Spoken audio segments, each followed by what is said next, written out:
Congresswoman and presidential candidate Tulsi Gabbard on hitting back against accusations she was being groomed as a Russian asset, and if she's sure that America's ready for a woman to be president. Tulsi Gabbard's presidential campaign has gotten both sides of the aisle fired up for different reasons, and she's joining us back at the Hot Topics table right now. Please welcome Congresswoman Tulsi Gabbard. Tulsi Gabbard. So, before I ask you the first question, what's happening with the telescope and the stuff? Oh, gosh. The challenge is ongoing. The challenge is ongoing. Okay. Yeah. What is that? So, just to explain. they decided, it was decided that they were going to go on sacred land. Oh, yeah. And put up a telescope and do all this stuff. And the Hawaiians said, no, you're not going to do that. So it's been a fight. Tulsi's been at the forefront. Yeah. And I try to bring it up, you know, I remember. when I can, because it's, I think sacred land is sacred land. You can't, you know, you can't mess with it.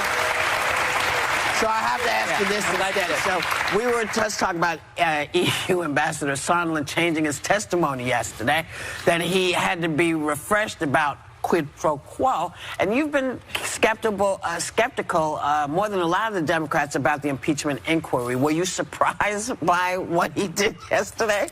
Well, look, the facts are important, and we'll get to that. I want to start with something that I think is also important about facts, because recently on your show here... I was just going to get to that. Good. Helping you out. You want me to ask you the question? No, look, some of you have accused me of being a traitor to my country, a Russian asset, a Trojan horse, or a useful idiot, I think was the term that you used.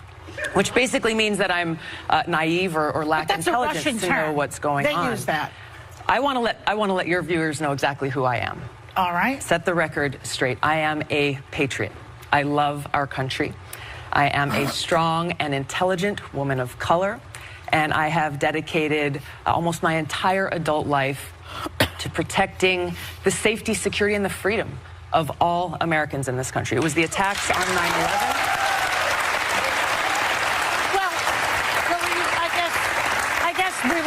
We're getting a little bit far ahead of ourselves, but Franklin Graham finds you refreshing. He doesn't find me refreshing. Richard Spencer, the white nationalist leader, says he could vote for you. Joy, this is why... I mean, you're on Tucker Carlson at least 10 times. Why don't you go on Chris Wallace's show? This is why I'm here, because you and other people continue to spread these innuendos that have nothing to do with who I am. Well, Hillary Clinton started it, and then you shot back at her, boy. You called her the queen of warmongers. You doubled down, unfortunately, you doubled down on the baseless accusations that she made that strikes at the core of who I am. I'm a soldier.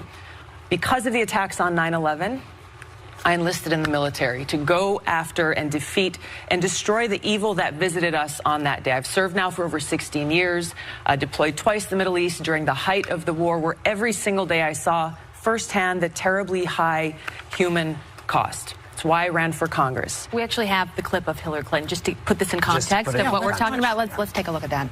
I'm not making any predictions, but I think they've got their eye on somebody who's currently in the Democratic primary and are grooming her to be the third-party candidate. She's the favorite of the Russians. They have a bunch of, sites and bots and other ways of supporting her so far. And that's assuming Jill Stein will give it up, which she might not, because she's also a Russian asset. So really? I mean, this is outrageous. This is outrageous and offensive on so many levels. I've served as a member of Congress now for almost 7 years, receiving high-level national security and intelligence briefings, serving on the Foreign Affairs Committee, the Armed Services Committee, the Homeland Security Committee, working to ensure the safety and security of the people of this country. This is why I'm running for president, to continue that commitment of service. So are you surprised, though, that when people see bots and things and all the things that we've sort of been seeing heading your way, that people have these questions? Because she's not the only one. Hillary, I don't think, is the only one. So what she's saying is she feels they are grooming you. You're saying nobody's grooming me. I'm doing what I'm doing because I'm a soldier and a patriot. It's offensive to me as a soldier, as an American, as a member of Congress, as a veteran, and frankly as a woman, to be so demeaned in such a way. But you called her the personification of rock. So demeaned She's a woman in such too. a way. Well, I'm pointing to the fact that she has continued this legacy of being the world's police around the world, that has waged wars costing the lives of thousands of my brothers and sisters in uniform. I'm speaking out against that. And What's your evidence to that? To change. Well, can I? Are you serious? Let's hear it. Are you serious? Let's hear it. I served in the war Not in you, Iraq. her. You're saying that she's exactly. she's a warmonger. I How do served you in the come war up with in that? Iraq Yeah. that she championed. She championed a regime change war in Libya. Did you not believe in that war? I believe the lies that were told to us. Well, so did she.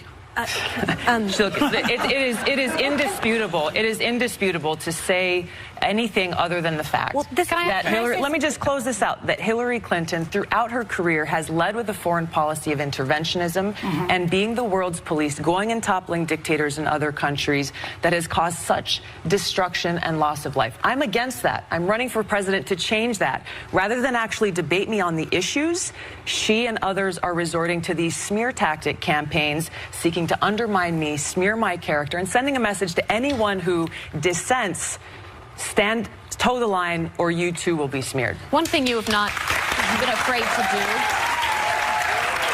and look, this is what this show's for, so thank you for coming on. This is what these conversations are for. But one thing that you've not been afraid to do is go up against your own party. Yeah. You even threatened to boycott the last debate. You say that the process has been rigged. Do you think it's been rigged against you? And would you ever run as an independent? Because you heard Hillary Clinton say that. There are other people that think that that's something that you will ultimately do. No.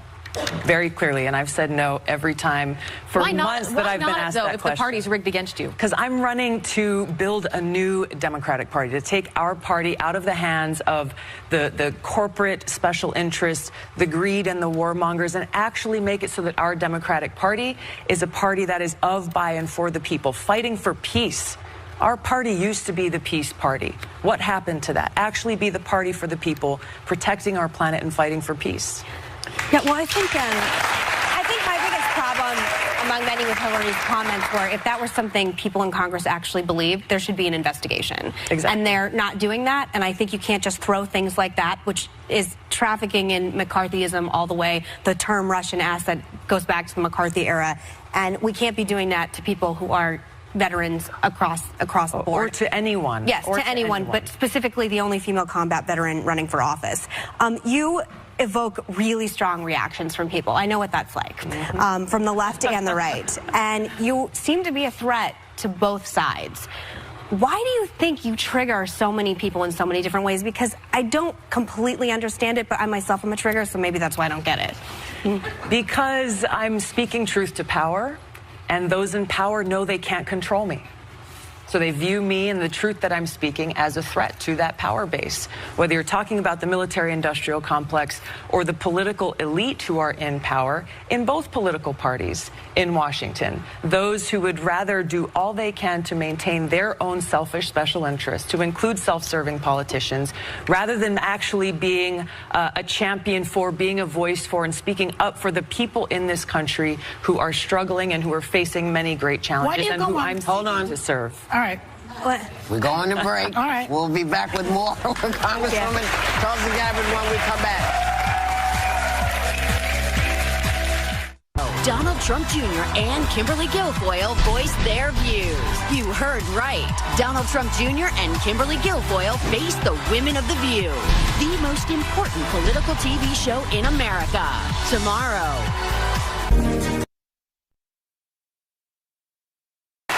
So we are back with Congresswoman Tulsi Gabbard. So, you know, I just want to straighten a couple of things out. I've never said, and I don't think Hillary Clinton thinks that you're a witting asset. You might be an unwitting asset. Not that that means you're stupid, but people can be used. Well, that's exactly what it means, though. That's exactly what it means. The other thing that confuses me, wait, I have one more question. You're on state TV all the time. Why do you go on Fox Channel, which is a propaganda network, 16 times with Tucker Carlson? I never see you with Chris Wallace or that other guy, what's his name, Brett Baer. Well, why aren't you on with them? They're definitely middle of the road. Why do you go on with Tucker, who's a liar? and a propagandist. So let me start with how offensive it is to say that I am a witting or unwitting asset of a foreign country, working against the interests of our people and our country, the country that I am willing to lay my life down for. So if you're saying it's not deliberately, then you are implying that I am too stupid and too naive and lack the intelligence to know what I am doing. That is extremely offensive to me and to every woman of color. Put the quote back up, because I think everyone is sort of missed something. What are we missing? Well, I think what you're missing is that that asset had nothing to do with Tulsi. She was talking about Jill Stein. Actually, her spokesperson confirmed it. I'm not making it. They called you a Russian doll. Her spokesperson confirmed it, because some of the media followed up and asked for her spokesperson to say what she meant, and confirmed that they were talking about me. So there was no mistaking that. Right. Okay. Well, that's clear. Well, the quote that we saw, I'm sorry, I just want to point out the quote that we saw wasn't... Well, they never named her. They never named her. She's talking, assuming Jill Stein will give it up, but she might not, because she's also a Russian asset. This was after that quote was made. Media across spectrums were reporting about what Hillary Clinton just said about Tulsi Gabbard. You raised a second issue about why I go on Fox News. Yeah. I go on Tucker Carlson, go on Bret Baier, go on Sean Hannity, go on MSNBC, go on CNN. I am here to speak to every single American in this country about the unifying leadership that I want to bring as president. Not just speak to those who agree with me. It's nice to think that but to speak with those who may disagree with me, recognizing that I'm asking for the opportunity to serve every single person in this country. We have to come together for our country and our country's future. They become outrageous. They lie all the time. Well, I think the reason why so many Republicans respond to you is because you don't treat us like we're garbage. You actually care about the audience and care about reaching out, which to a lot of conservatives, which by the way, you're going to have to win them over to get to the White House one way or another, is important. And I think just negating all of Fox's audience, I called Elizabeth Warren to task on it. Not their audience. I'm talking about Tucker Carlson right now. I'm there to speak to the audience. Liars. They both have some of the largest audiences on television today. But I do want to ask you something else. Kamala Harris said recently that her race and gender are, quote, the elephant in the room, and that many still question if America is ready for a woman, and specifically a woman of color, to be president. And you're also a woman of color. Is that, you feel, been a problem for you? And do you agree with her? No, I think the American people are ready for a president that will put people ahead of politics, put people ahead of profits. Then why is she saying that, you think? You have to ask Kamala that. I can't speak to why she's saying that. But what I've seen in our travels across New Hampshire, we just came from New Hampshire yesterday, across the early states, we have some New Hampshire people here, is we are building a coalition of support that is very diverse. Yes, it crosses party lines. People who are looking out for the best interests of our country, which, by the way, makes me the best candidate to defeat Donald Trump, so that we can then begin to do the very important work that begins the morning after, to bring about the systemic change we need to see, to take our government back from the rich and powerful who control it, and make it so our government is truly of, by, and for the people. Day one, you wake up as president. Do you say, first 5 big companies are going to return money to the people who are here? Maybe mixing up some of Andrew Yang's plan of how to do that. Do you say you're going to be able to write stuff off again so you can take your family on vacation if you need to? Is that your day one? Yeah, I think day one starts with making it so that, for example, with health care, we do not have big insurance and big pharma at the table as we're writing legislation to make sure that our health care policies are actually serving people and not driving up their profits. But you're going to give us some money back? Yes. The money, look, this is a fact, though. The money has been going. You have all these tax loopholes and giveaways that we saw with the last tax bill that was passed by Trump and the Republicans that were, by and large, a huge, huge boon to those with the very most and leaving the rest of us behind, maybe with a few crumbs along the way. It's completely changing the paradigm of what our government is doing and who we're serving. So day one, putting people first. You putting us back. Day one and every day that follows. You're also not going to take my gun. guns. Appreciate that, too. All right.